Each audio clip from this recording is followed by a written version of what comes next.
Hello and welcome. Whether you're drifting off to sleep or riding through the dusty plains of forgotten history, you've found the right place. Tonight, we're not here to celebrate the cowboy. We're here to uncover the truth he never told. Behind every wide-brimmed hat and jangling spur was a man battling hunger, disease, exhaustion, and a myth he could never live up to. This isn't the Wild West you saw in movies. This is the version Hollywood buried, where freezing nights, rustlers, broken backs, and broken promises were more common than gunfights. Where barbed wire didn't just divide land, it killed an entire way of life.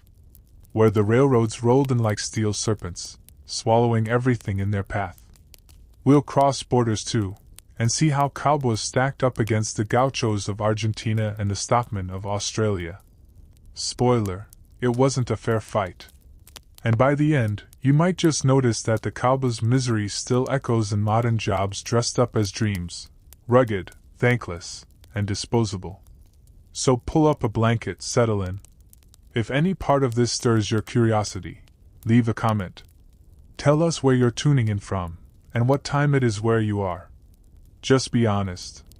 Picture this: you're sitting in a movie theater, watching John Wayne ride into the sunset, his hat perfectly positioned, his horse gleaming in the golden light. The music swells, the credits roll, and you think to yourself, man, being a cowboy must have been the ultimate freedom. Well, I'm about to shatter that romantic fantasy forever. Because the real cowboys of the American West didn't ride off into glorious sunsets. Most of them rode straight into hell on earth, and many never rode back at all. The truth about cowboy life is so brutal, so utterly devastating, that Hollywood spent over a century covering it up with myths and legends. But today, we're pulling back the curtain on one of history's greatest deceptions. We're going to explore why being a cowboy in the Wild West wasn't an adventure. It was a death sentence with a paycheck so small you'd laugh if you weren't crying. Let me start with a story that will change how you see every Western movie for the rest of your life.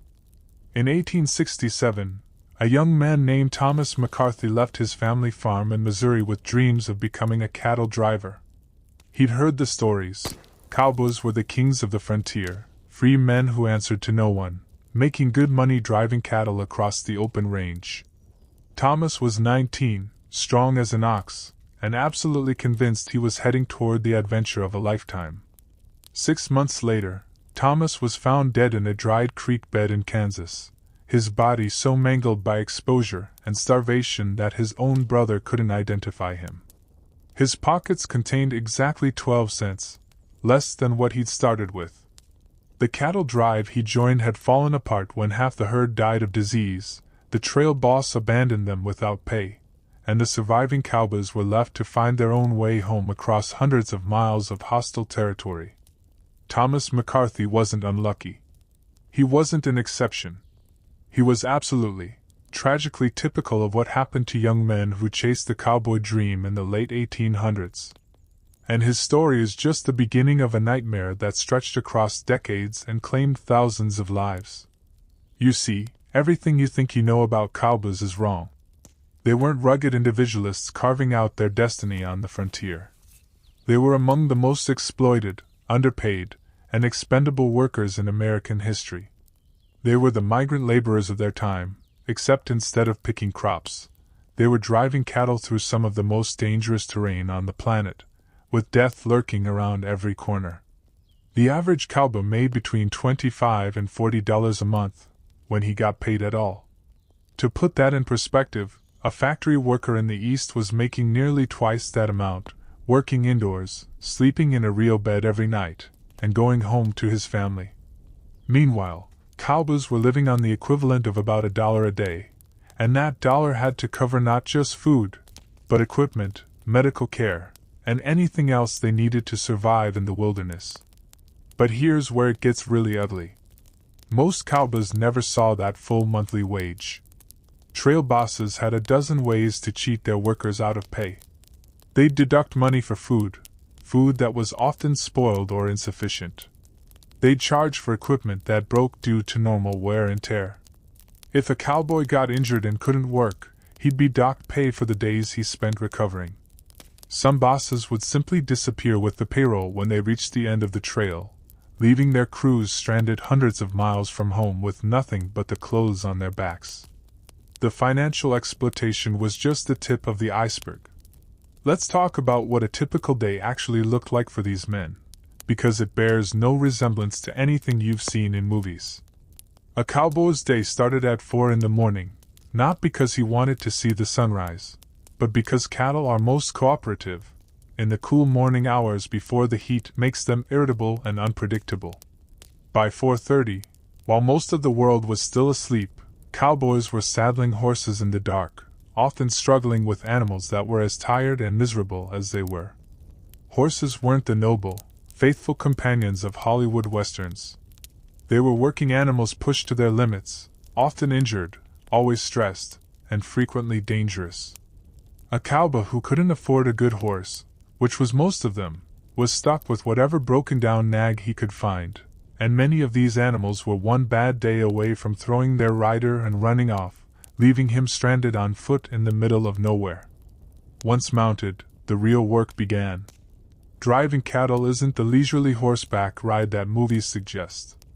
It's a constant battle against animals that weigh over 1,000 pounds each, have no interest in cooperation, and are naturally inclined to scatter in every direction except the one you want them to go. A single cow can kill a man with one kick, and a spooked herd can trample anything in its path, including the cowboys trying to control it.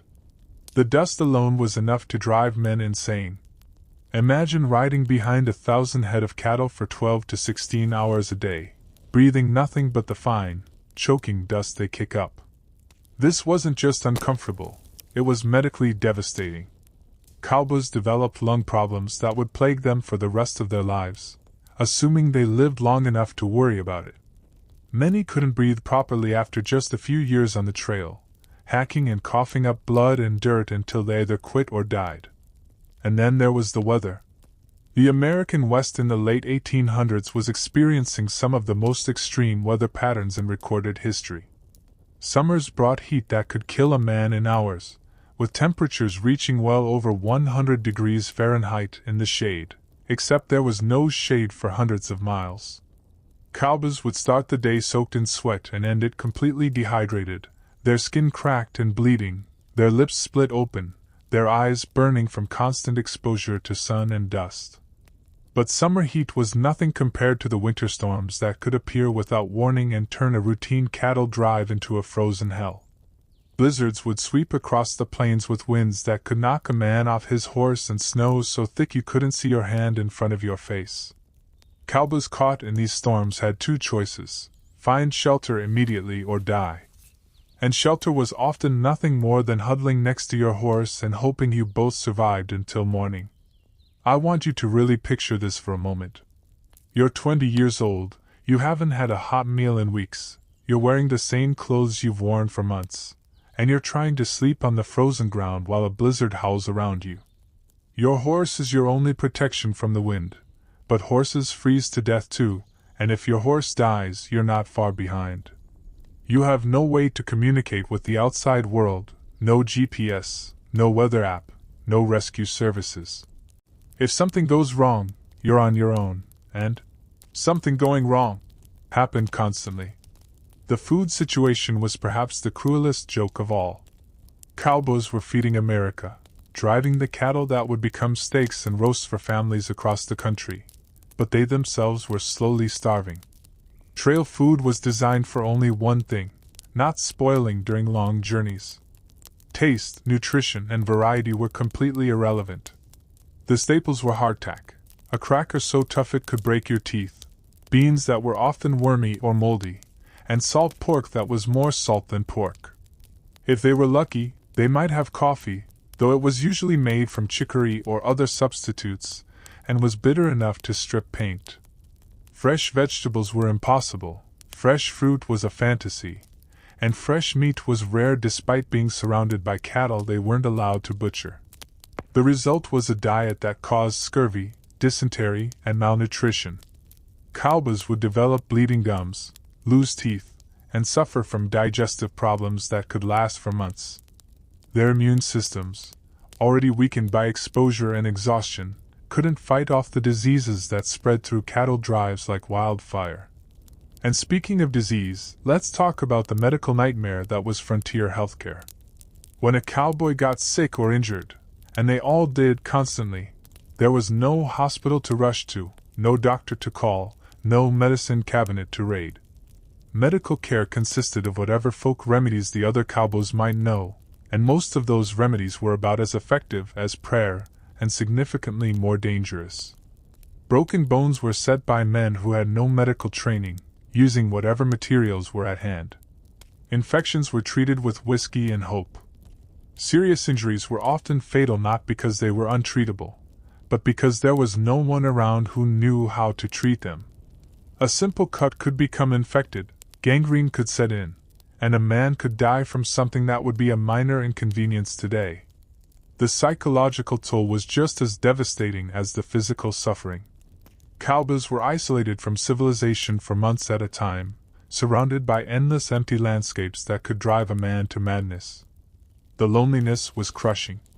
Many cowboys hadn't seen their families in years, had no way to send or receive letters, and began to forget what life had been like before the trail. The constant danger created a state of chronic stress that would be recognized today as severe PTSD. Every day brought new threats: rattlesnakes, mountain lions, hostile weather, equipment failures, stampedes, river crossings that could drown man and beast alike. Cowboys lived in a state of perpetual alertness, never knowing when the next disaster would strike. Sleep became almost impossible. How do you rest when you know that a single misstep could mean death? How do you relax when you're responsible for animals worth more than you'll make in a lifetime? Cowboys would lie awake at night, listening for sounds of trouble, jumping at every noise, their nerves frayed to the breaking point. Many turned to alcohol as their only escape from the psychological torture of trail life. Whiskey was often the only medicine available, and it became both painkiller and antidepressant for men who had no other way to cope with their circumstances. But alcohol created its own problems, impaired judgment on a job where split-second decisions meant the difference between life and death, addiction that made bad situations worse, and violence that erupted when desperate men had no other outlet for their frustration and pain. The violence of cowboy life extended far beyond Hollywood shootouts. Real cowboys faced threats that movies never depicted because they were too brutal, too senseless, too depressing for entertainment. Native American tribes, understandably hostile to the invasion of their lands, would attack cattle drives without warning. These weren't the noble, choreographed battles of Western films. They were desperate, vicious encounters where both sides fought for survival and showed no mercy. But Native Americans weren't the only threat. Cattle rustlers, outlaws, and claim jumpers preyed on cowboys like wolves hunting sheep. A lone cowboy with a valuable horse or a few dollars in his pocket was an irresistible target for men who had nothing left to lose. Murders were common, bodies were rarely found, and justice was whatever the strongest man decided it would be. Even the animals they worked with were constant sources of danger. Cattle could turn violent without warning, especially bulls during mating season or cows protecting calves. Horses would kick, bite, and throw their riders for reasons that seemed random but could result in broken ribs, shattered skulls, or death by trampling. Snakes were everywhere, and a rattlesnake bite in the middle of nowhere was essentially a death sentence served with 30 minutes of agony. The river crossings deserve special mention because they were perhaps the most terrifying regular occurrence of cowboy life.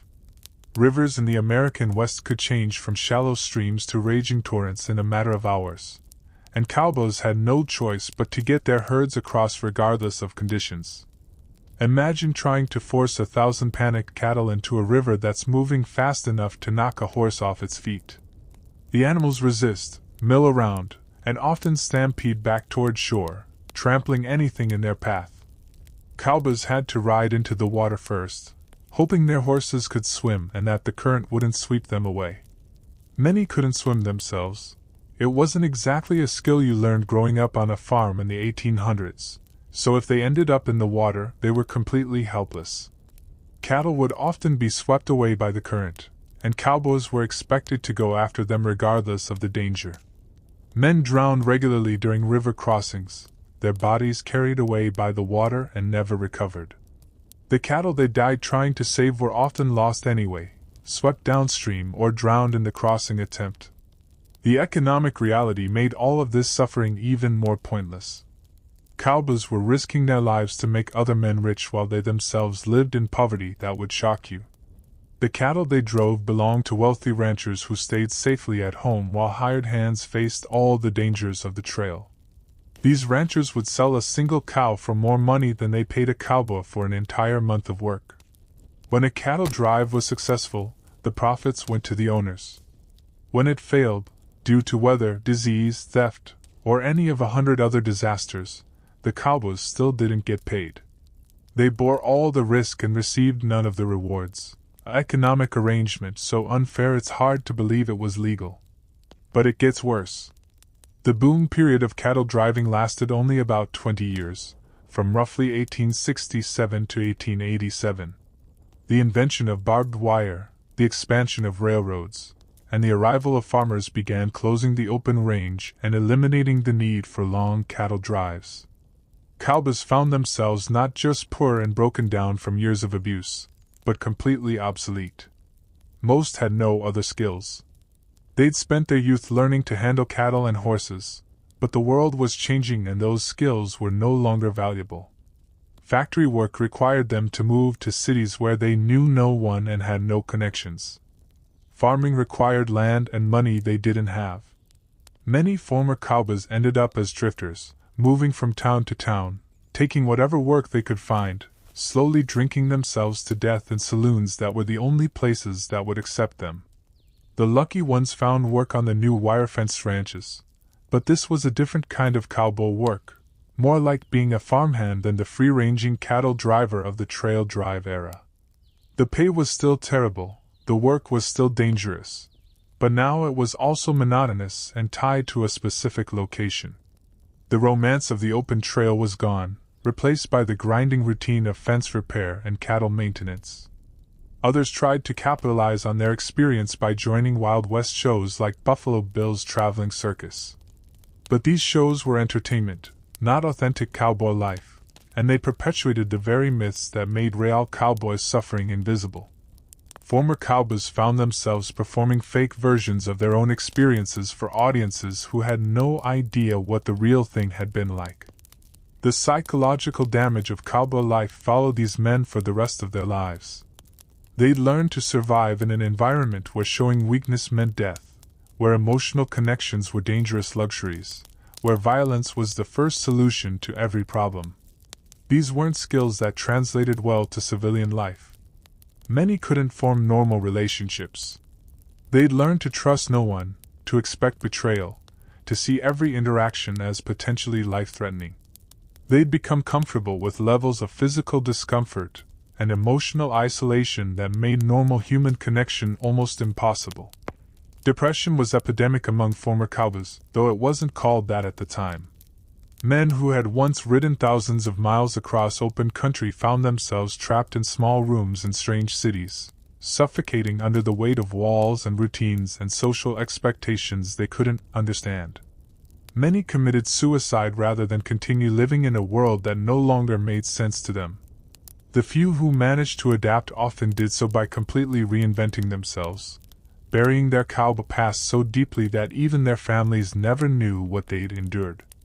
They'd tell sanitized stories of adventure and freedom, contributing to the mythology that made their own suffering invisible. This brings us to one of the cruelest ironies of cowboy history. The very men who lived the reality became complicit in promoting the fantasy.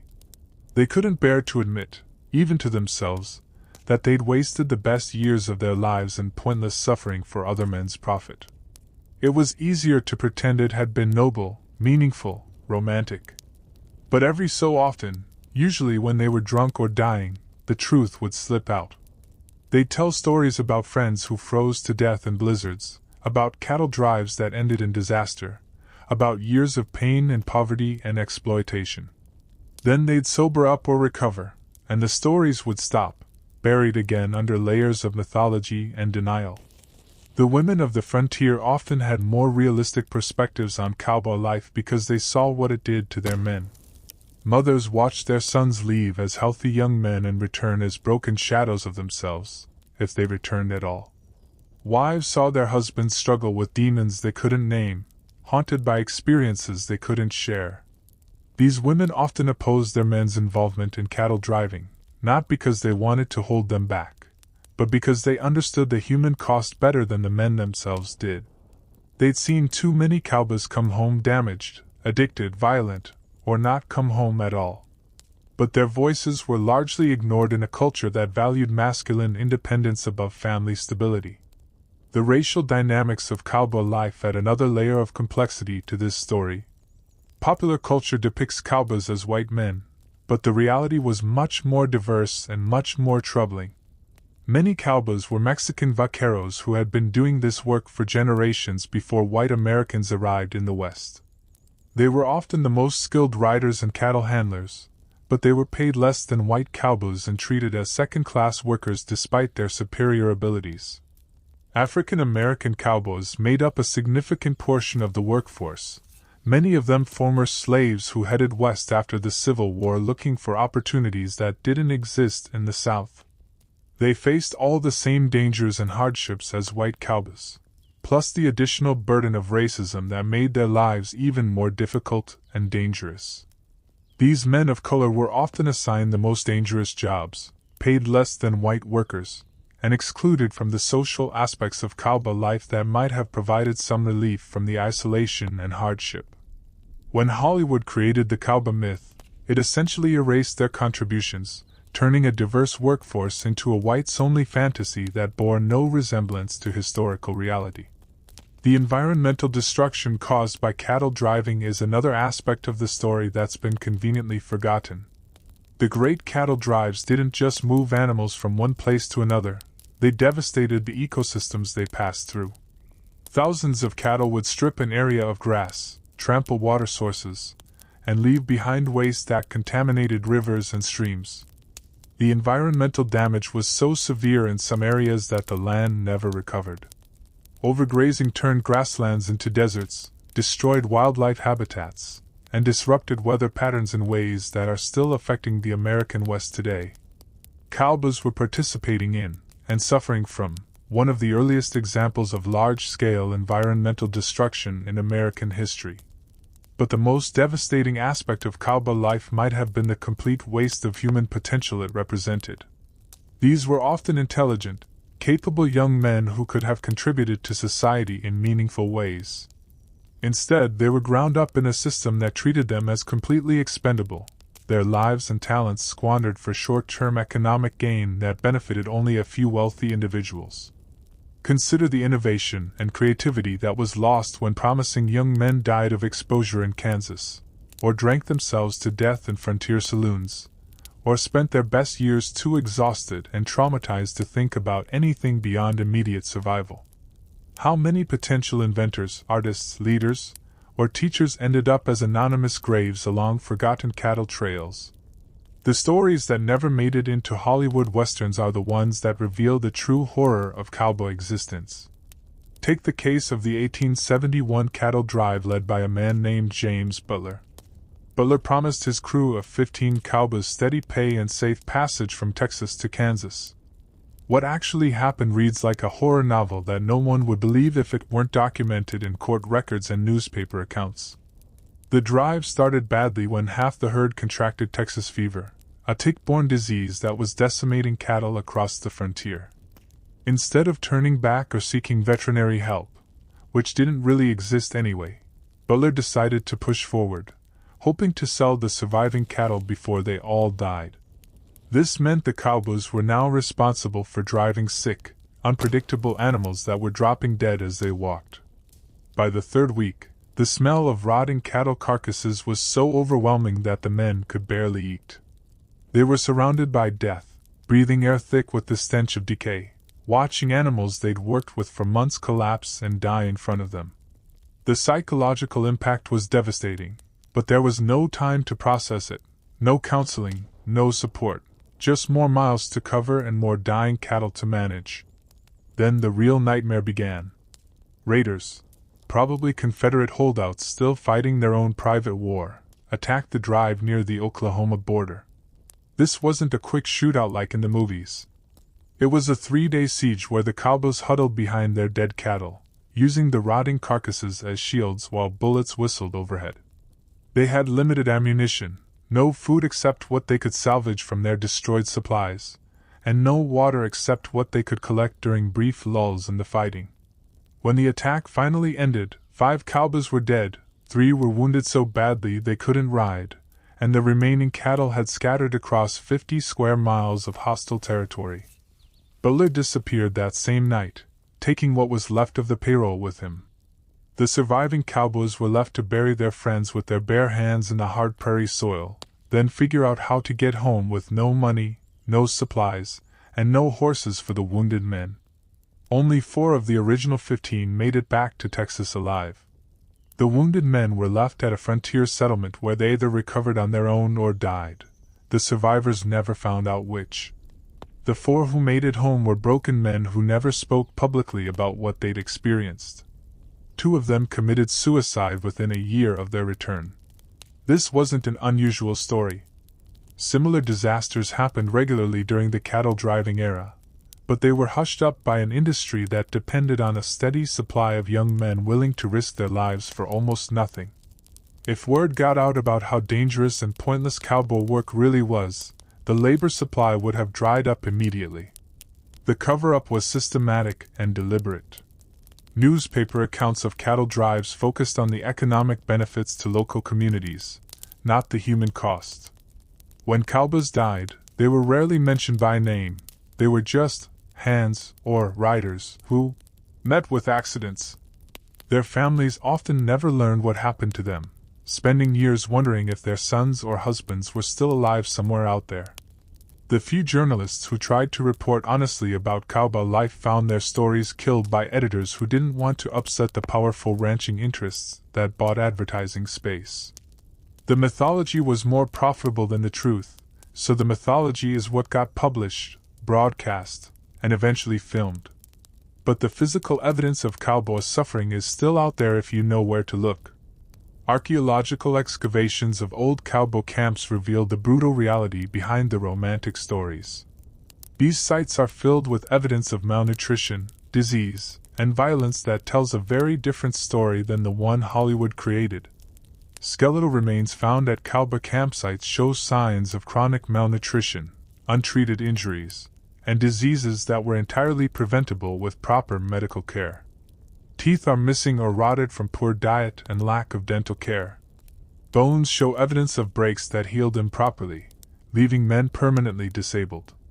Some skeletons show signs of violence, bullet wounds, knife cuts, blunt force trauma, that suggest deaths that were anything but peaceful or heroic. The garbage pits at these sites tell equally disturbing stories. They're filled with patent medicine bottles, the 19th century equivalent of street drugs, that cowboys used to self-medicate everything from chronic pain to severe depression. Laudanum, cocaine, and alcohol-based tonics were consumed in quantities that would be considered drug abuse by any modern standard. Personal belongings found at these sites are heartbreaking in their simplicity and scarcity. A few clothes, maybe a Bible or a photograph of family members they'd never see again. Letters that were never sent home because there was no mail service on the trail. These men owned almost nothing and had almost nothing to show for years of backbreaking, life-threatening work. The economic exploitation went far beyond just low wages. Cowboys were trapped in a system that was designed to keep them perpetually in debt and completely dependent on their employers. This system was so effective that many cowboys actually ended cattle drives owing money instead of being owed money. Here's how it worked. Cowboys were typically hired for a specific drive at a set wage, but they had to purchase all their equipment and supplies from their employer at inflated prices.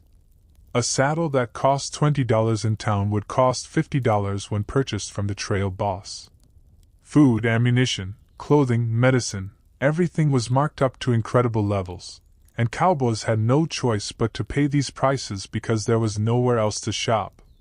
If a cowboy's horse died or was injured, a common occurrence, he had to buy a replacement from the boss at whatever price the boss decided to charge.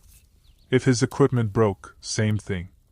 If he got sick and needed medicine, he was charged not just for the medicine but for the time he couldn't work. The math was rigged so that no matter how much a cowboy earned, he would always owe more than he made. This debt peonage system meant that cowboys couldn't quit even when conditions became unbearable. They were legally obligated to finish the drive to work off their debts, and if they tried to leave, they could be arrested and forced to return. It was a form of slavery that was completely legal and widely practiced throughout the American West. The legal system offered no protection because local judges and sheriffs were often in the pockets of the same wealthy ranchers who employed the cowboys. A cowboy who complained about working conditions or tried to organize his fellow workers could find himself charged with theft, assault, or any number of crimes that would result in prison time or worse. Violence was the ultimate enforcement mechanism, and it was used freely against cowboys who caused trouble. Trail bosses carried guns not just for protection against external threats, but to maintain discipline among their own men. Cowboys who complained too loudly, who tried to organize protests, or who simply asked for their promised wages might find themselves facing down the barrel of their boss's pistol. Many cowboys were murdered by their own employers, their bodies left on the prairie for scavengers, their deaths explained as accidents or attacks by hostile Indians. The isolation of the cattle trails made these murders easy to commit and almost impossible to investigate. A cowboy could disappear and no one would ever know what really happened to him. The women who followed the cattle drives, cooks, prostitutes, dance hall girls, witnessed much of this violence but were powerless to stop it or report it. They were as vulnerable as the cowboys, maybe more so, and speaking out against powerful men could mean death or worse. Their silence was bought with the same threats and violence that kept the cowboys in line. Even the famous cow towns, at the end of the cattle trails, places like Dodge City and Abilene that have become legendary in Western mythology, were actually hellholes of exploitation and misery. These weren't exciting frontier communities where cowboys could blow off steam and have fun. They were carefully designed traps where exhausted, traumatized men would be separated from what little money they'd managed to earn. The saloons, gambling halls, and brothels were owned by the same people who owned the cattle companies, or by their business partners. The games were rigged, the alcohol was watered down and overpriced, and the women were often as desperate and exploited as the cowboys themselves. A cowboy who arrived in town with $40 in his pocket would be lucky to leave with enough money for a train ticket home. The violence in these towns was constant and brutal. Men who had been pushed to their psychological breaking point by months of trauma and abuse would explode into rage at the slightest provocation. Fights were vicious affairs where men used knives, bottles, and guns to settle disputes that started over nothing more than a perceived slight or a cheated card game. The famous gunfights that are celebrated in Western movies were actually tragic exhibitions of damaged men destroying each other for the entertainment of crowds who saw them as less than human. These weren't noble duels between equals. They were desperate men with nothing left to lose, lashing out at a world that had treated them like disposable objects. The mortality rate in cow towns was staggering. A man was more likely to die violently in Dodge City during the cattle season than a soldier was to die in combat during the Civil War. But these deaths were treated as entertainment, not tragedy. Newspapers reported them like sporting events, complete with colorful descriptions and betting odds on future confrontations. The medical care available in these towns was primitive at best and deadly at worst. Doctors were often drunks or charlatans who had been run out of more civilized communities. Surgery was performed without anesthesia, infections were treated with whiskey and prayer, and many men died from medical treatment that was worse than the original injury. Mental health care was non-existent. Cowboys suffering from what we now recognize as severe PTSD were considered cowards or malingerers. Men who couldn't cope with the psychological trauma of trail life were abandoned by their peers and left to fend for themselves in an environment that had no tolerance for weakness or vulnerability. The few cowboys who managed to save money and avoid the traps of the cow towns faced a different kind of exploitation when they tried to return to civilized society. They discovered that their years of service had earned them nothing but suspicion and discrimination from the very people they had helped feed. Eastern newspapers portrayed cowboys as violent, uncivilized thugs who were barely better than outlaws. Employers in cities and towns refused to hire former cowboys, believing they were untrustworthy and prone to violence. Churches and respectable society shunned them as morally corrupted by their frontier experiences. The irony was crushing. Men who had sacrificed their health, their youth, and often their lives to help build the American economy found themselves rejected by the society they had served. They were heroes in dime novels and villains in real life, celebrated in fiction and despised in fact. Many former cowboys ended up in the same desperate circumstances that had driven them to cattle driving in the first place. But now they were older, broken down, and carrying psychological scars that made normal employment almost impossible. They became drifters, moving from town to town, taking whatever work they could find, slowly drinking themselves to death in the same kinds of saloons where they had once celebrated the end of successful drives. The family destruction caused by cowboy life was another hidden cost that never made it into the romantic stories. Young men who left home expecting to return as successful cattlemen instead came back as strangers to their own families, if they came back at all. Wives and children often didn't recognize husbands and fathers who had been changed by their experiences into hard, distant, sometimes violent men. Divorce was rare in the 19th century, but many cowboy marriages simply fell apart under the strain of separation and trauma. Women who had waited years for their men to return found themselves living with strangers who couldn't or wouldn't talk about what they had experienced. Children grew up without fathers, or with fathers who were physically present but emotionally absent, haunted by memories they couldn't share. The generational trauma was passed down through families as fathers who had been brutalized by cowboy life raised sons who learned that violence was the answer to every problem, that emotional connections were dangerous, that suffering in silence was the mark of a real man. The damage rippled through communities for decades, creating cycles of violence and dysfunction that lasted long after the cattle driving era had ended.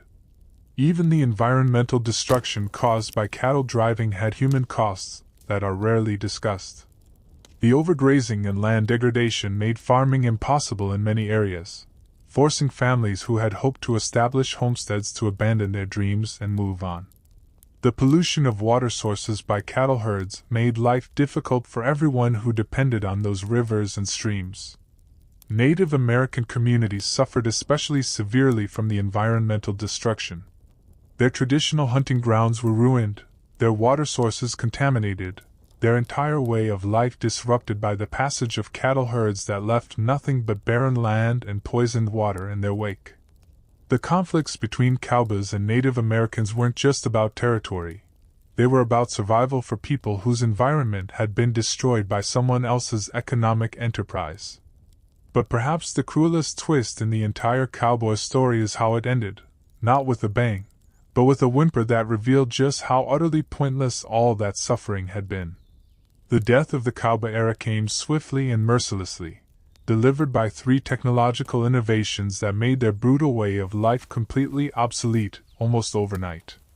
The first killer was something so simple, so mundane, that most people today wouldn't even notice it: barbed wire. 4 twisted strands of steel with sharp points every few inches. That's all it took to destroy a way of life that had cost thousands of men their health, their sanity, and their lives. When Joseph Glidden patented his barbed wire design in 1874, he wasn't thinking about cowboys at all. He was thinking about farmers who needed a cheap way to fence their property. He had no idea he was signing the death warrant for an entire profession. The impact was immediate and devastating. Barbed wire allowed farmers to fence vast areas of land at a fraction of the cost of traditional wooden fencing. Within a decade, millions of acres of open range were carved up into private property, crisscrossed with wire fences that made long-distance cattle drives impossible. The great cattle trails that had been highways for herds became obstacle courses of private property, and legal boundaries that no one could cross without permission. Cowboys watched in horror as the endless horizons they had known for their entire working lives were sliced into geometric patterns by lines of wire. The very concept of open range, the foundation of their profession, was being erased by men who had never spent a day in the saddle, never driven cattle through a blizzard, never slept on the ground under a hostile sky. Farmers who had never risked their lives for anyone else's profit were casually destroying the livelihood of men who had sacrificed everything for the American economy. The legal implications were swift and brutal. Suddenly, driving cattle across land that had been free to use for generations became trespassing. Cowboys found themselves criminals for doing the same work they had always done, facing arrest and imprisonment for following routes that had been established before some of the farmers were even born. The law, which had never protected cowboys from exploitation, now actively worked against them in favor of property owners who had contributed nothing to the cattle industry. But barbed wire was just the beginning. The second technological revolution that destroyed cowboy life was the expansion of the railroad system. Railroads had always been important to the cattle industry.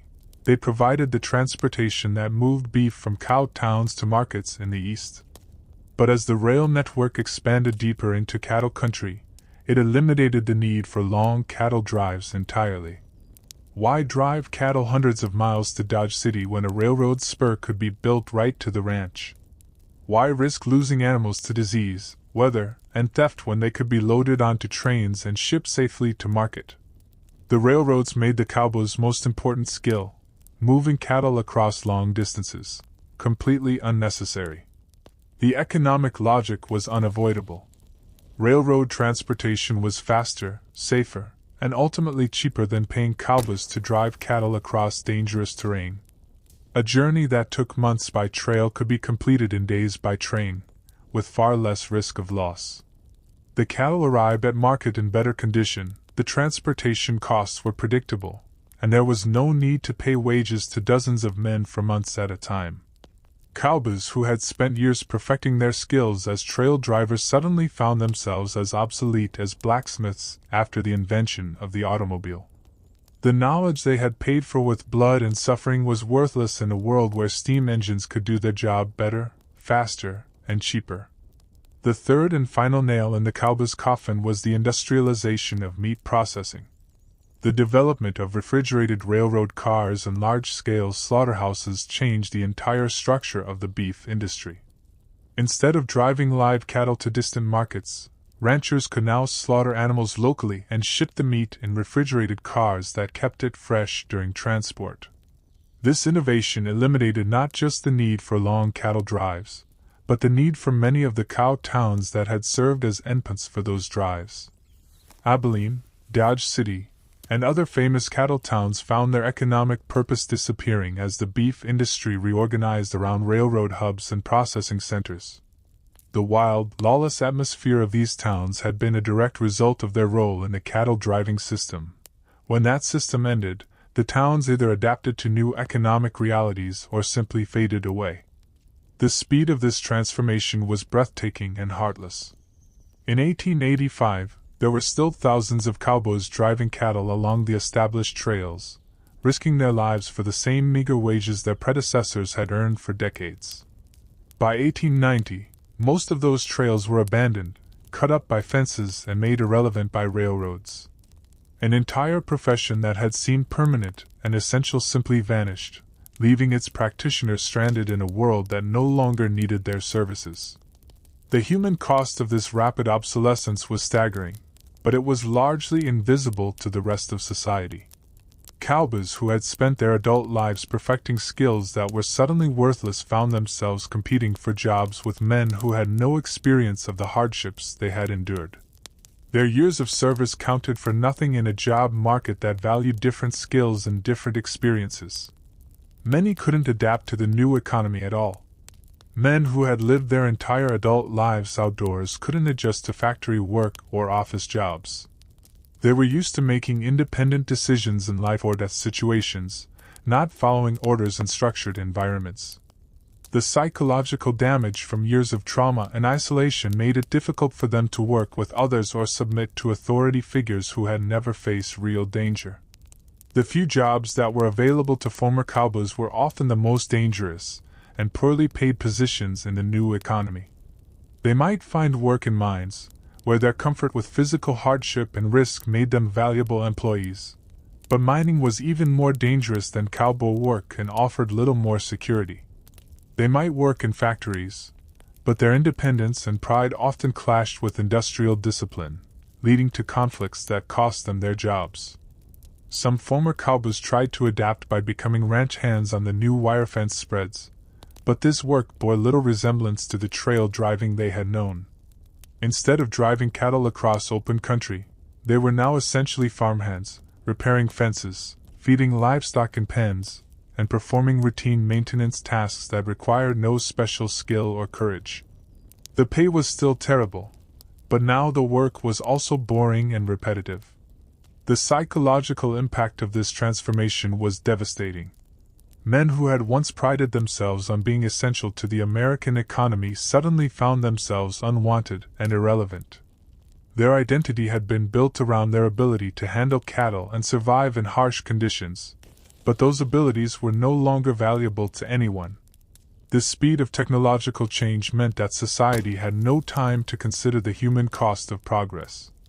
The inventors of barbed wire, the builders of railroads, and the designers of refrigerated cars were celebrated as heroes of American innovation. The cowboys whose lives were destroyed by these innovations were forgotten, treated as unfortunate casualties of inevitable progress. But the most bitter irony was yet to come. Just as cowboy life was ending, the mythology of the cowboy was being born. Dime novels, Wild West shows, and early movies began celebrating the very profession that was disappearing, creating a romantic image of cowboy life just as the reality was being destroyed by technological progress. Buffalo Bill Cody's Wild West show, which began touring in 1883, presented audiences with thrilling displays of cowboy skills and frontier adventure. But this was entertainment, not documentation.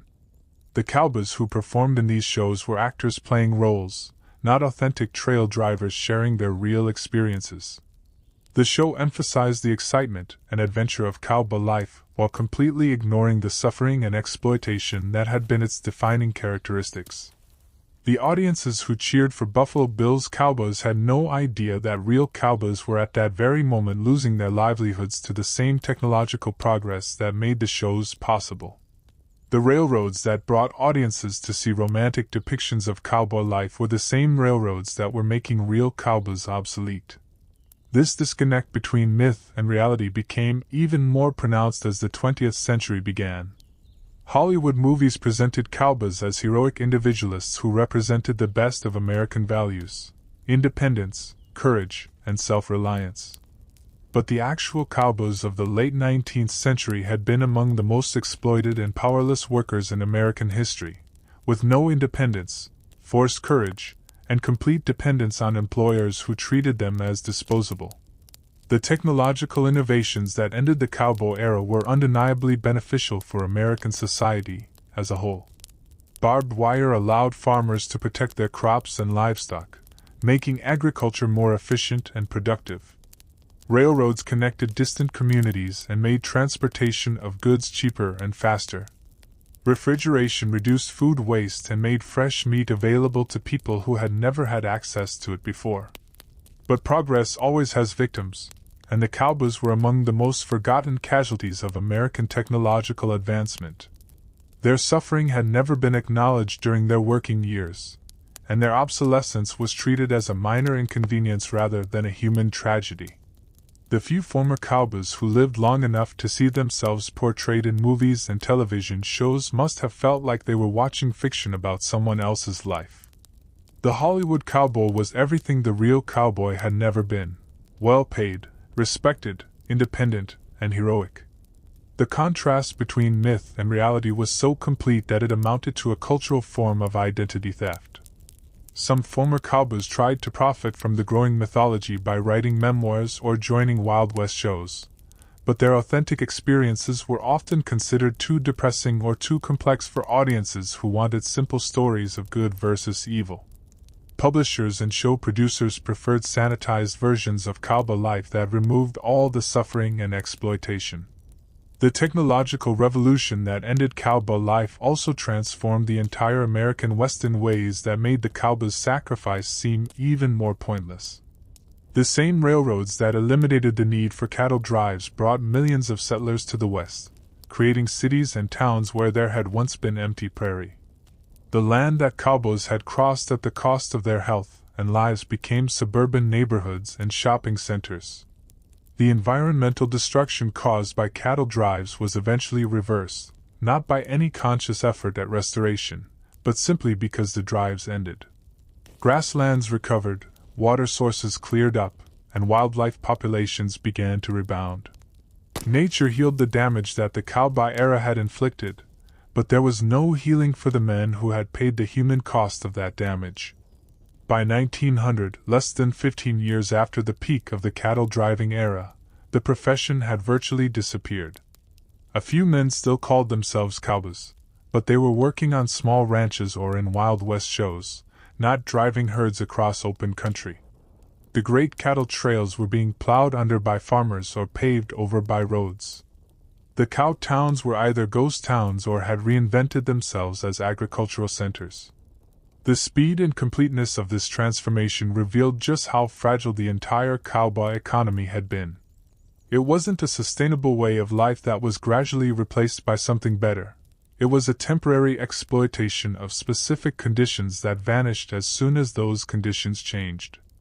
The cowboys had suffered and died for an economic system that lasted barely 20 years and left nothing behind but myths and memories.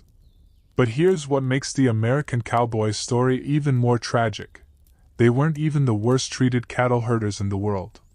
While American cowboys were suffering through their 20-year nightmare, similar workers in other countries were doing the same job under conditions that were often better, sometimes dramatically so. The American system wasn't just brutal, it was unnecessarily brutal, a deliberate choice to maximize profit at the expense of human dignity. Let's start with the Argentine Pampas, where cattle herding had been a way of life for over 2 centuries before the first American cowboy ever mounted a horse. The gauchos of Argentina were doing essentially the same work as American cowboys, moving cattle across vast distances through dangerous terrain. But their lives were fundamentally different in ways that revealed just how badly American workers were being exploited. Argentine gauchos were never treated as temporary, disposable labor. They were skilled professionals who commanded respect from their employers and society. While American cowboys were making $25 to $40 a month, when they got paid at all, experienced gauchos were earning the equivalent of $60 to $80 a month, plus bonuses for successful drives. They weren't just better paid, they were valued members of the ranching community with job security and opportunities for advancement. The cultural differences were even more striking. Gauchos had their own traditions, their own music, their own literature that celebrated their real experiences rather than romanticizing them. They weren't trying to escape their profession, they were proud of it. Gaucho culture produced poets, musicians, and storytellers who were respected members of Argentine society. American cowboy culture produced broken men who drank themselves to death in frontier saloons. The equipment alone tells the story. A gaucho's gear was built to last for decades, often passed down from father to son like family heirlooms. The famous gaucho knife wasn't just a tool, it was a work of art, carefully crafted and maintained. Argentine ranch owners understood that good equipment was an investment in their workers' efficiency and safety. American cowboys, by contrast, were expected to buy their own equipment from their employers at inflated prices, often receiving gear that was deliberately shoddy to ensure repeat sales. The Argentine system recognized that cattle herding was a skill that took years to master, and they paid accordingly. Gauchos who proved their ability could expect steady employment, respect from their communities, and a comfortable retirement. American cowboys were treated as unskilled laborers who could be replaced at any time, despite doing work that required years of experience to perform safely. Even the social structure was different. In Argentina, successful gauchos could buy their own land and cattle, eventually becoming ranch owners themselves. The system had mobility and opportunity built into it. In America, cowboys were trapped in a cycle of debt and dependence that made upward mobility virtually impossible. The American system was designed to keep workers poor and powerless, while the Argentine system rewarded skill and experience. The contrast becomes even sharper when we look at Australian cattle stations, where stockmen were doing similar work under conditions that were often harsh but never deliberately exploitative. Australian stockmen worked in some of the most dangerous and isolated conditions on Earth. The Australian outback makes the American West look like a nature preserve, but they were treated as skilled professionals whose knowledge and experience were valuable assets. Australian stockmen were paid well enough to support families, and many of them did. The isolation was challenging, but it wasn't used as an excuse to underpay or abuse workers. Station owners understood that keeping good stockmen required treating them well, so they provided quality food, decent accommodations, and medical care when needed. The idea of deliberately starving workers or charging them inflated prices for necessities would have been considered bad business practice, not smart management. The Australian system also recognized that cattle work was dangerous, and they took reasonable precautions to protect their workers. Stockmen worked in pairs or small groups, not alone. They had regular contact with their home stations and could request help when needed. While the work was still risky, it wasn't the suicide mission that American cattle driving had become. More action and remove references to exploitation and suffering. The market had decided that cowboy mythology was more valuable than cowboy truth. Buffalo Bill Cody understood this dynamic better than anyone, and he turned it into the most successful entertainment empire of the 19th century. His Wild West show, which toured America and Europe for over 30 years, presented audiences with a carefully choreographed version of frontier life that bore no resemblance to reality but felt more real than the truth. Cody was a master showman who understood that people didn't want to see actual cowboys. They wanted to see their fantasies about cowboys brought to life. His show featured staged gunfights, trick riding, and dramatic rescues that were pure theater. The cowboys in his show were performers playing roles, not working cattlemen sharing their experiences. The genius of Buffalo Bill's operation was that it used real elements, actual horses, genuine frontier clothing, legitimate riding skills, to sell completely fabricated stories. Audiences left his shows convinced they had seen authentic Western life, when in fact they had seen a carefully constructed fantasy designed to separate them from their money. The show was also a brilliant piece of historical revisionism. By presenting Native Americans as savage threats to noble cowboys, Cody helped justify the government policies that had destroyed indigenous communities to make way for cattle ranching. The real conflicts between cowboys and Native Americans, which were usually about environmental destruction and trespassing on tribal lands, were transformed into simple stories of good versus evil. Even more insidiously, the show helped establish the idea that cowboys had been independent entrepreneurs rather than exploited workers. Buffalo Bill's cowboys were portrayed as free men who chose their own adventures and kept the profits from their daring deeds. The reality, that most cowboys had been trapped in systems of debt peonage that differed from slavery only in technical details, was completely erased. The mythology became self-reinforcing as it spread through American culture. Children who grew up reading dime novels and watching Wild West shows carried those images into adulthood, and when they became writers, filmmakers, and politicians, they continued to promote the same fantasies.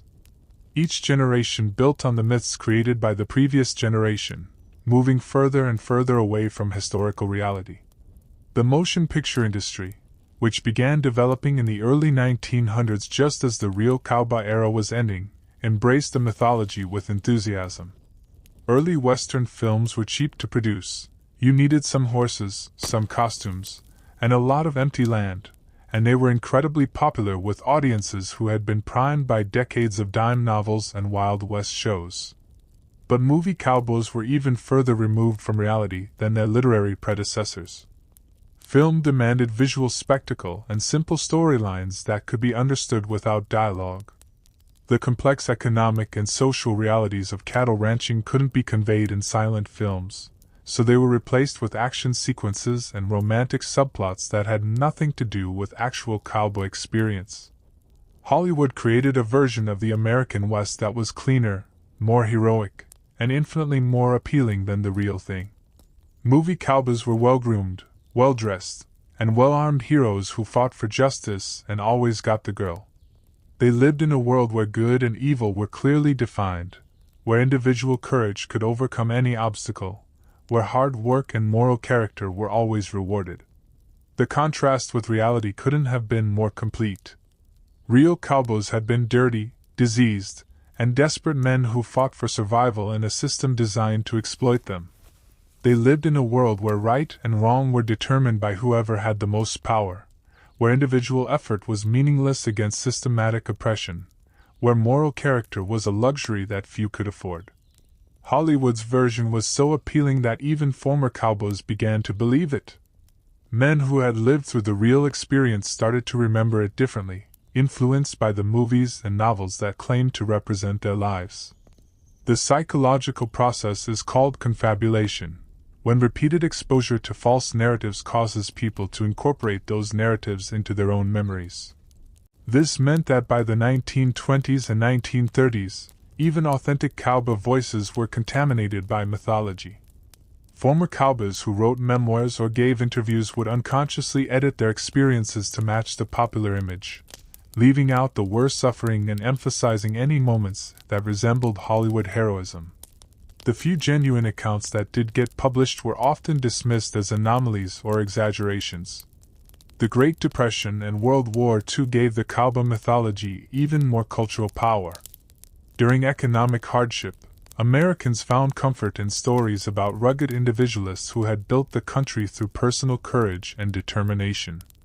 During wartime, cowboy values, loyalty, bravery, self-sacrifice, were held up as examples of American character. Politicians began using cowboy imagery to sell everything from economic policies to military interventions. The cowboy became a symbol of American exceptionalism, representing values and achievements that supposedly set America apart from other nations. The irony was staggering. A figure that had originally represented the worst aspects of American capitalism, the exploitation of workers by ruthless employers, had been transformed into a symbol of American virtue. By the 1950s, when television brought Western shows into American homes on a weekly basis, the mythology had completely replaced reality in popular consciousness. Shows like Gunsmoke, Bonanza, and The Lone Ranger presented cowboys as moral authorities and community leaders, the exact opposite of what they had actually been. Children grew up believing that cowboys represented the best of American values, not knowing that real cowboys had been among the most exploited workers in American history. The civil rights movement of the 1960s should have been an opportunity to re-examine cowboy mythology, since the real cowboy workforce had been heavily integrated while the mythological version was almost entirely white. But instead of using historical accuracy to challenge racism, the entertainment industry simply ignored the contributions of black and Hispanic cowboys, maintaining the fiction that the American West had been built by white heroes. Academic historians knew the truth. Scholarly research had documented the reality of cowboy life for decades, but their work had no impact on popular culture. University presses published detailed studies of labor conditions, economic exploitation, and social problems in the cattle industry, but these books were read only by other historians. The general public continued to get their information about cowboys from movies and television shows that were deliberately fictional. The few attempts to present realistic portrayals of cowboy life were commercial failures. Movies that showed cowboys as they really were, poor, desperate, often victimized by the very system they served, were criticized as revisionist or anti-American. Audiences preferred the comfortable lies to the uncomfortable truth. This created a vicious cycle where any attempt at historical accuracy was seen as an attack on cherished beliefs rather than an effort to understand the past.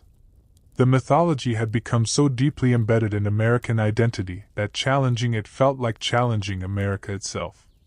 The cowboy myth also served powerful political and economic interests in ways that ensured its continued promotion. Wealthy ranchers and agribusiness corporations found it useful to be associated with heroic cowboys rather than exploitative employers. Politicians discovered that cowboy imagery could sell policies that actually harmed working people, as long as those policies were presented as supporting cowboy values, like independence and self-reliance. The myth justified an economic system based on individual competition rather than collective action, personal responsibility rather than social support, private property rights rather than worker protections. By celebrating cowboys as rugged individualists, the mythology discouraged people from organizing for better working conditions or questioning economic inequality. Even the environmental movement was influenced by cowboy mythology in ways that obscured the real environmental impact of cattle ranching. The image of cowboys as men who lived in harmony with nature ignored the fact that cattle drives had caused massive environmental destruction. The mythology presented ranching as a sustainable, traditional way of life rather than an industrial operation that had depleted grasslands and disrupted ecosystems. The most tragic aspect of this mythological transformation is how completely it erased the voices and experiences of the men it claimed to celebrate. Real cowboys had stories to tell, stories of courage and suffering, of friendship forged in desperate circumstances, of small victories won at enormous cost. But those stories were deemed insufficiently heroic for popular consumption. Instead of honoring the real cowboys by telling their true stories, American culture created fictional cowboys who embodied everything the real cowboys had been denied. The mythology became a monument to what cowboys could have been if they had been treated with dignity and respect, rather than a memorial to what they actually were. The image of the cowboy in American culture has long been a symbol of freedom, independence, and heroism. The lone rider against endless prairies, protecting the weak and restoring justice, has become firmly entrenched in mass consciousness through westerns, literature, and popular culture. However, the historical reality of cowboy life in the 19th century was starkly different from this romanticized image. These were low-paid seasonal workers, often former soldiers or fugitives, performing dangerous and grueling work driving cattle under harsh conditions.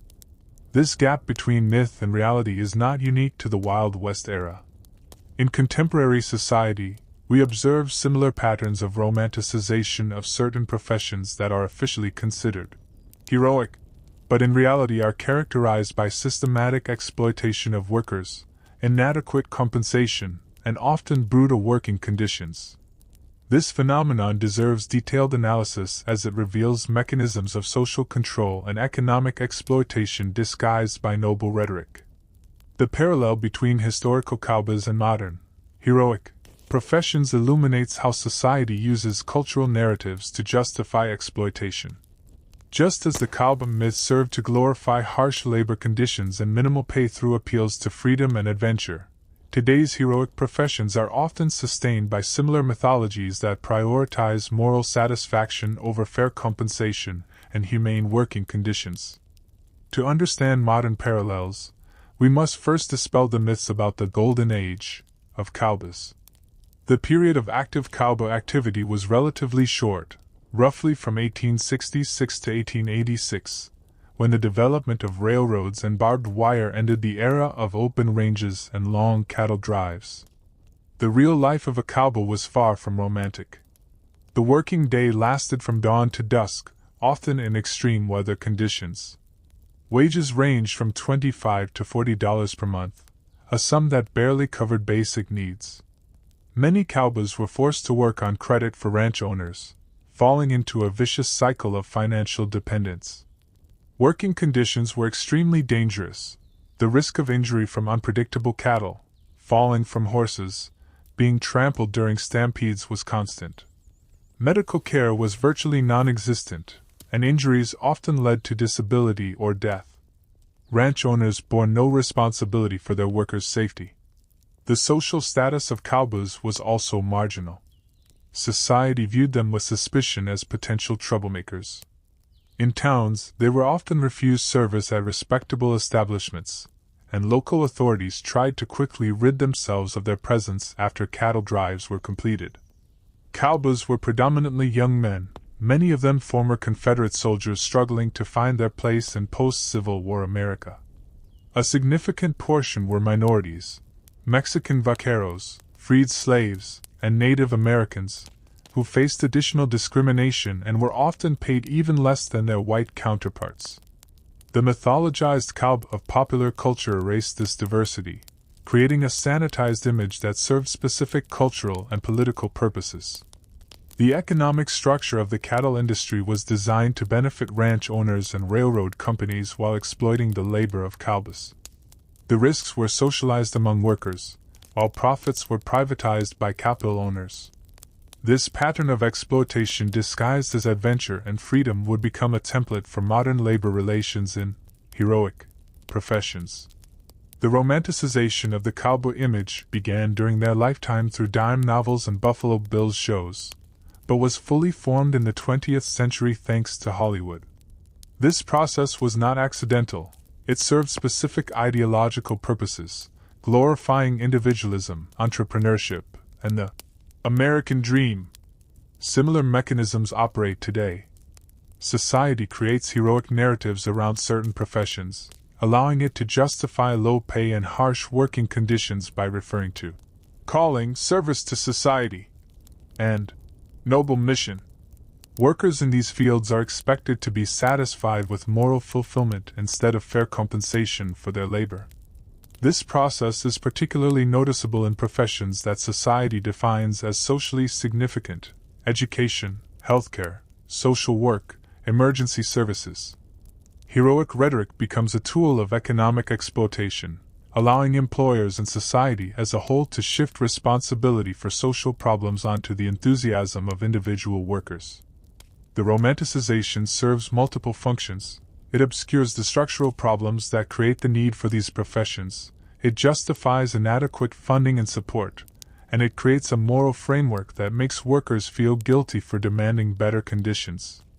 The hero narrative implies that true heroes don't complain about pay or working conditions, they sacrifice for the greater good. Media plays a crucial role in perpetuating these narratives. Television shows, movies, and news stories consistently portray these professions through the lens of individual heroism rather than systemic analysis. This cultural conditioning makes it difficult for both workers and the public to recognize the exploitation inherent in these systems. The teaching profession represents a striking example of modern exploitation under the guise of heroic rhetoric. Teachers are regularly called heroes, beacons of knowledge, and shapers of the future. But these lofty words poorly align with the real conditions of their work. In most countries worldwide, teachers receive salaries significantly below the economic average, despite requirements for higher education and continuous professional development. In the United States, for example, the average teacher salary is about 60% of the salary of other professions requiring similar qualifications. A teacher's working day extends far beyond official hours. Lesson preparation, grading papers, filling out reports, extracurricular work, parent meetings, all of this happens during off hours and is unpaid. Research shows that the actual length of a teacher's work week is 50 to 60 hours. Working conditions are often unsatisfactory: overcrowded classrooms, outdated equipment, lack of teaching materials that teachers are forced to buy with their own money. Meanwhile, they are held responsible for solving a wide range of social problems, from combating bullying to integrating children from disadvantaged families. The psychological pressure is enormous. Teachers face criticism from parents, administration, the public, and media for any shortcomings in the educational system. Emotional burnout syndrome among educators occurs more frequently than in other professions. The situation is exacerbated by the increasing demands placed on teachers without corresponding increases in support or compensation. They are expected to be educators, counselors, social workers, disciplinarians, and sometimes even surrogate parents. The failure of broader social systems is often blamed on individual teachers rather than addressed through systemic reform.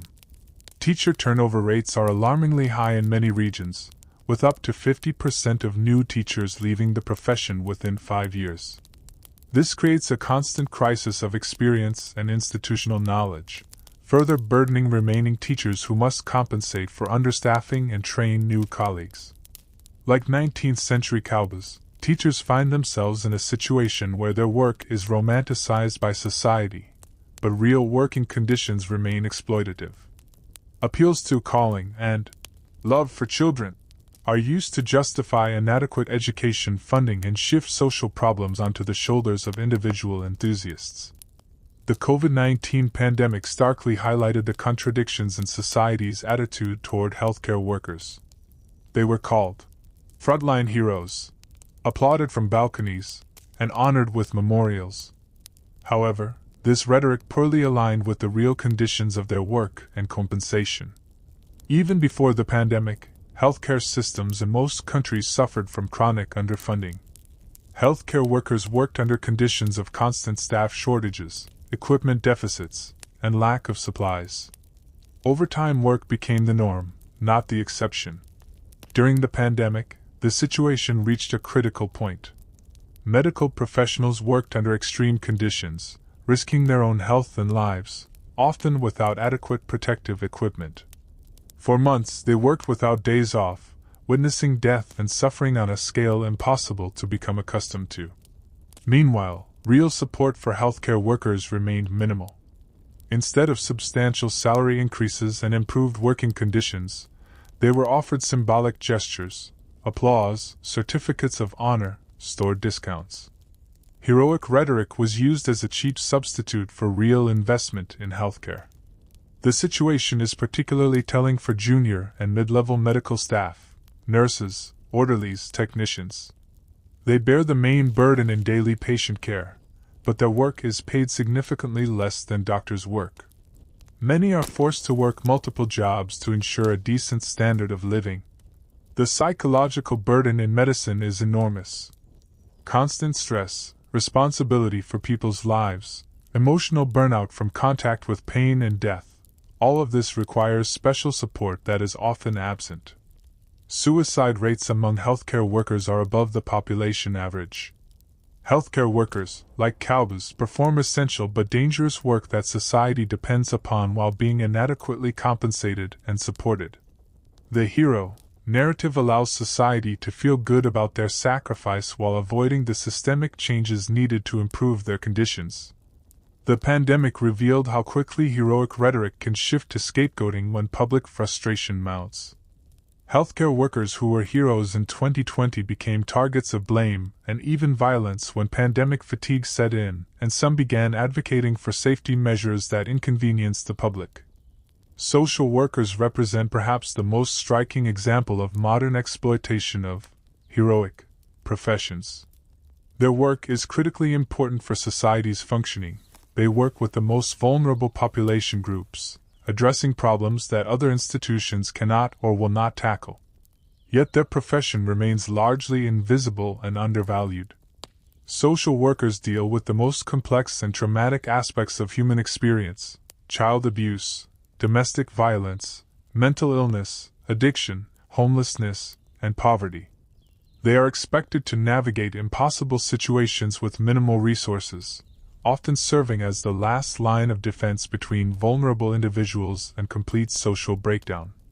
The educational requirements for social work are substantial, typically requiring a master's degree and ongoing professional development. However, salaries remain well below those of other professions requiring similar education. Many social workers qualify for the same government assistance programs they administer to clients. Caseloads are often impossibly high. Child Protective Services workers might handle 30 to 40 cases simultaneously, when best practices suggest 12 to 15 cases maximum. This overwhelming workload makes it impossible to provide adequate service to clients, and creates constant ethical stress for workers who know they cannot meet professional standards due to systemic constraints. The work environment is frequently dangerous. Social workers regularly enter homes and neighborhoods where violence is common, often without adequate safety protocols or backup. They face threats from clients, family members, and community members who see them as representatives of an oppressive system. The emotional toll is devastating. Social workers witness the worst of human behavior and suffering on a daily basis. They often form deep connections with clients only to watch them fail due to inadequate resources or systemic barriers. Secondary trauma and compassion fatigue are endemic in the profession. Like cowboys, social workers are portrayed as rugged individualists who can handle any challenge through personal strength and dedication.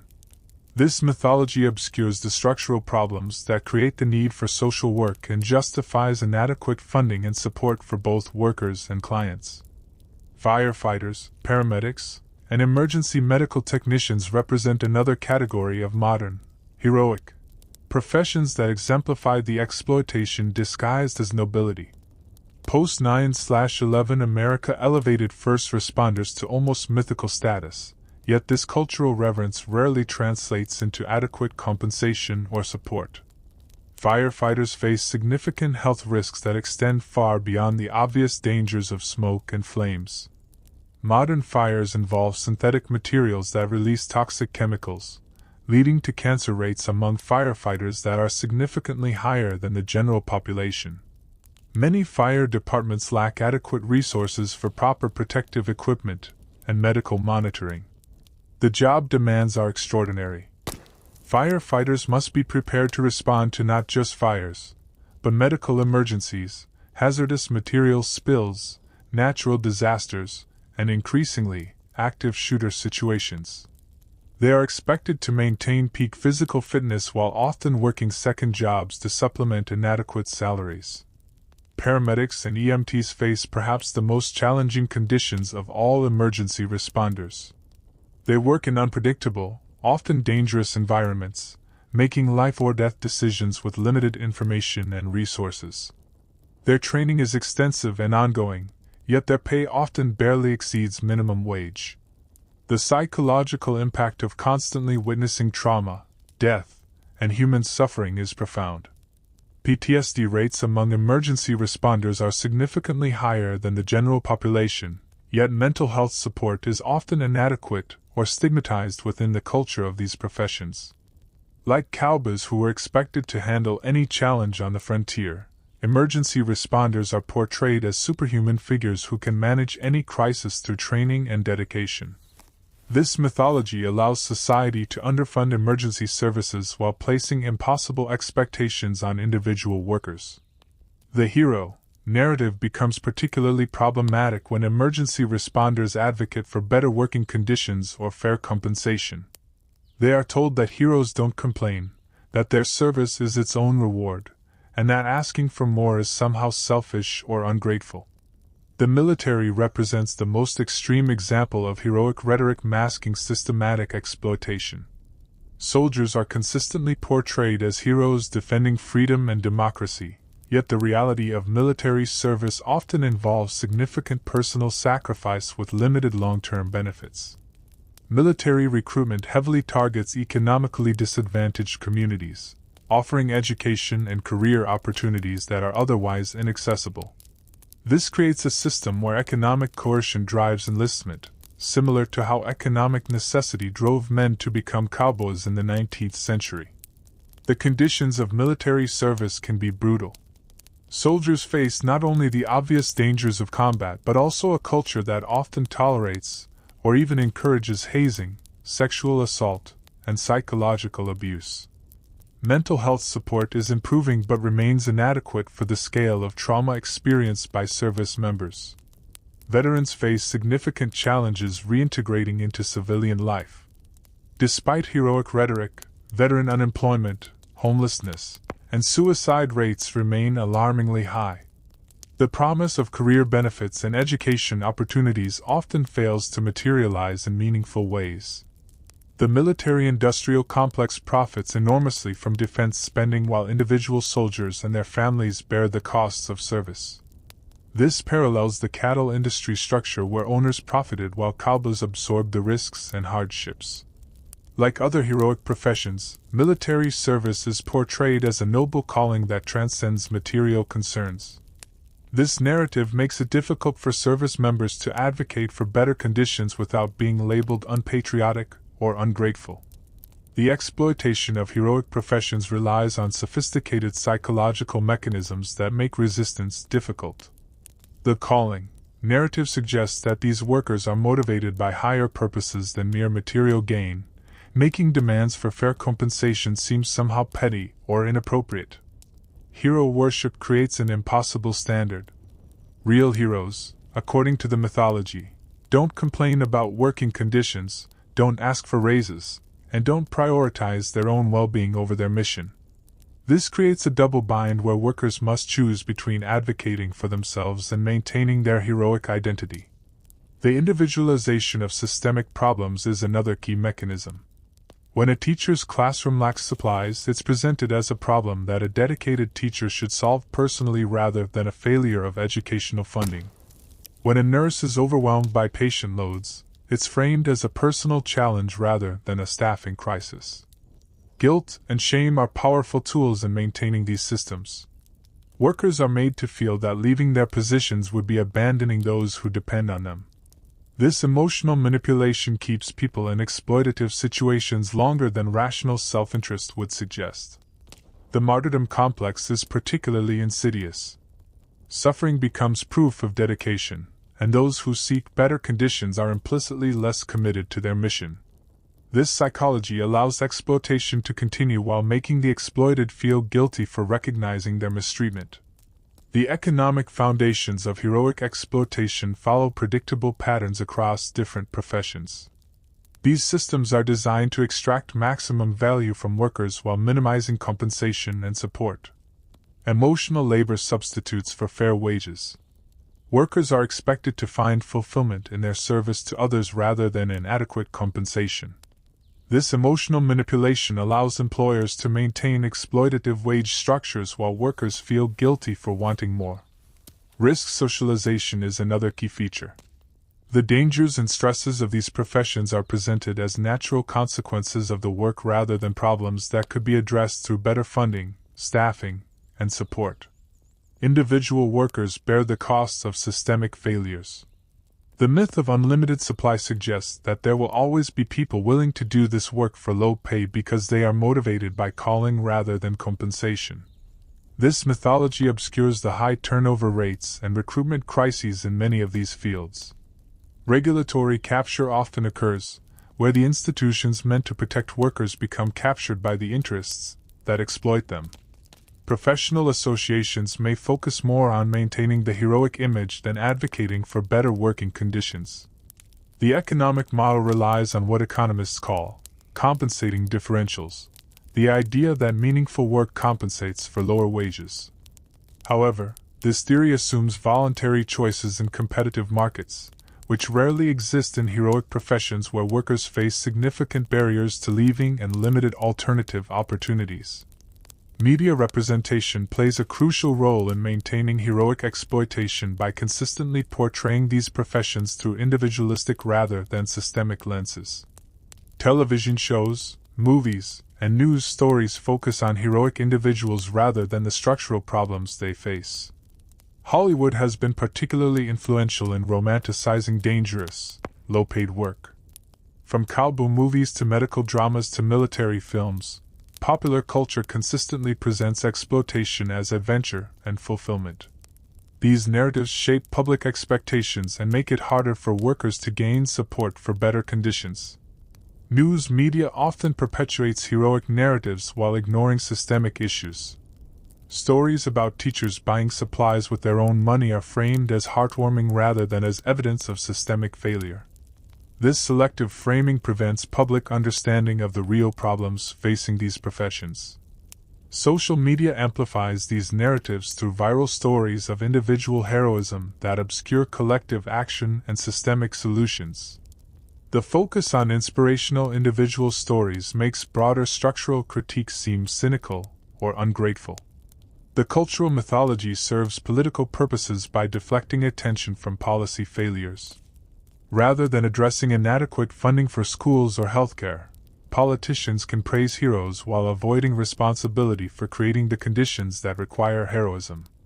Despite the psychological and cultural barriers to resistance, workers in heroic professions have increasingly organized to challenge their exploitation. Teacher strikes, nurse unions, and firefighter associations have gained prominence in recent years, often facing criticism for abandoning their calling. The framing of collective action becomes crucial in these struggles. Successful movements have learned to present their demands as necessary for serving their clients rather than as personal grievances. Teachers strike for smaller class sizes and better resources, not just higher pay. Nurses advocate for patient safety through better staffing ratios. Professional identity becomes both a barrier and a tool for resistance. While heroic identity can prevent workers from recognizing their exploitation, it can also provide moral authority for demanding better conditions. The argument that heroes deserve better treatment can be powerful when properly framed. Cross-sector solidarity is emerging as different heroic professions recognize their common situation. Teachers, healthcare workers, and social workers are beginning to see connections between their struggles and support each other's organizing efforts. The COVID-19 pandemic created a unique opportunity for resistance by exposing the contradictions between heroic rhetoric and actual support. Many healthcare workers used their elevated status during the pandemic to push for systemic changes rather than just symbolic recognition. The exploitation of heroic professions is not unique to the United States, but takes different forms across various economic and political systems. However, the underlying mechanisms remain remarkably consistent across cultures and contexts. In countries with stronger social democratic traditions, heroic professions often receive better compensation and support, though they still face many of the same psychological and cultural pressures. The Nordic countries, for example, generally pay teachers and healthcare workers better than the United States, but these professions still struggle with high stress and emotional demands. Developing countries often face more extreme versions of heroic exploitation, where professionals are expected to compensate for even more severe systemic failures with even fewer resources. Teachers in sub-Saharan Africa or rural nurses in India face challenges that make American conditions seem privileged by comparison. Authoritarian systems often intensify heroic rhetoric while providing minimal support, using nationalism and duty to justify exploitation. Soviet-era systems, for example, heavily emphasized the heroic nature of various professions while workers faced significant hardships. The globalization of media has spread American models of heroic exploitation worldwide, with Hollywood narratives influencing expectations and attitudes toward these professions internationally. The parallel between 19th-century cowboys and modern heroic professions reveals a persistent pattern in how societies manage essential but dangerous or difficult work. By creating mythologies that romanticize exploitation, societies can maintain necessary services while avoiding the costs of proper compensation and support. Breaking this cycle requires fundamental changes in how we think about and discuss these professions. The heroic narrative must be replaced with a more realistic understanding that recognizes both the value of this work and the rights of those who perform it. Policy solutions must address the structural problems that create the need for heroic interventions. Rather than celebrating teachers who buy supplies with their own money, we should fund schools adequately. Instead of praising healthcare workers who work dangerous overtime, we should hire sufficient staff. Cultural change is equally important. Media representations must shift from individual heroism to systemic analysis. The public must learn to see demands for better working conditions as professional rather than selfish. Workers in these professions must be supported in organizing for better conditions without being made to feel they are betraying their calling. Collective action should be framed as necessary for serving clients and society effectively. The mythology of heroic exploitation serves the interests of those who profit from underfunded public services and low-wage caring work.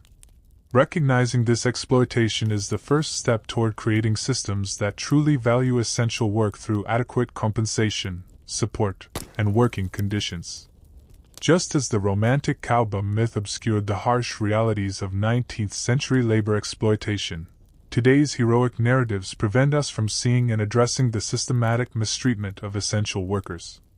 Only by dismantling these mythologies can we create a society that truly supports those who serve it. The ultimate goal should be professions that are both meaningful and sustainable, where workers can find fulfillment without sacrificing their economic security or personal well-being. This requires moving beyond heroic exploitation toward a more honest and equitable relationship between society and those who serve its most essential functions.